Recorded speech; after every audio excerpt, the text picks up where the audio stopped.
ग्रामवासी एवं प्रशासन निद हजाई देछि कटक जिला सालेपुर ब्लॉक अधीनस्थ तरित पंचायतर गुआलीनासी चित्रोत्पलार उत्पत्ति स्थल मुहाण। प्रशासन दिन राति एक करी कार्य करुथिले भी नदी अतड़ा खाई चलीछि, जहाँ बे समस्तंकु चिंतारे पकाइछि।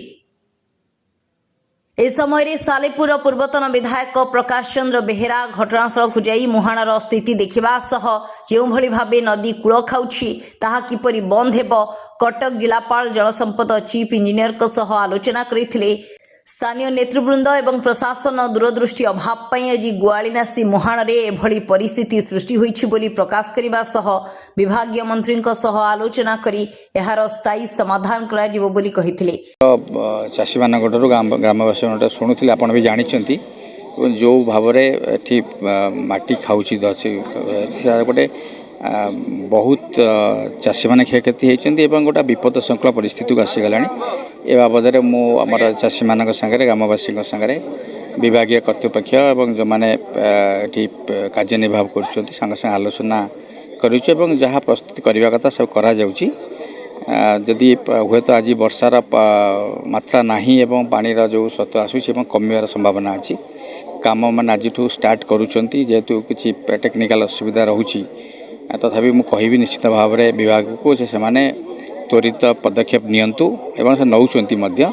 आसंता काली सुधा से कार्यक्रम आरंभ करेंगे एवं एठी जो बहुत दिन तले पाखापाखि 10 वर्ष तले स्पर व्यवस्था कराइला असुविधा ये है कई ध्यान देना जदि रिपेयरिंग करा जाई पारथांदा बंध को स्पर को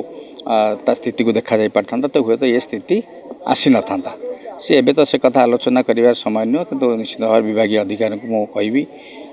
प्रशासन को कहबी जे जते शीघ्र जहाँ से चिंता करूचंती ताको इम्प्लीमेंट करंतु। ठीक आज तो कथा है गला पर मु जिलापाल सागरे जलसंपद विभाग सागरे आलोचना करी और जहाँ संभव निश्चित भाव करा। दोष ए समय दबा ठीक नुहे किंतु समस्त दोष राजनीतिक व्यक्ति मानकर दोष एवं जो माने विभागीय अधिकारी अच्छे दोष तेणु क्या दोष तो ये हेनी बर्तमान एवं कम हवा दरकार एवं चाष जमी बंची जावा दरकार जो विपद संकुल परिस्थिति अच्छी से चली जावा। सालेपुर ज्ञानरंजन दास रिपोर्ट विचित्र दुनिया।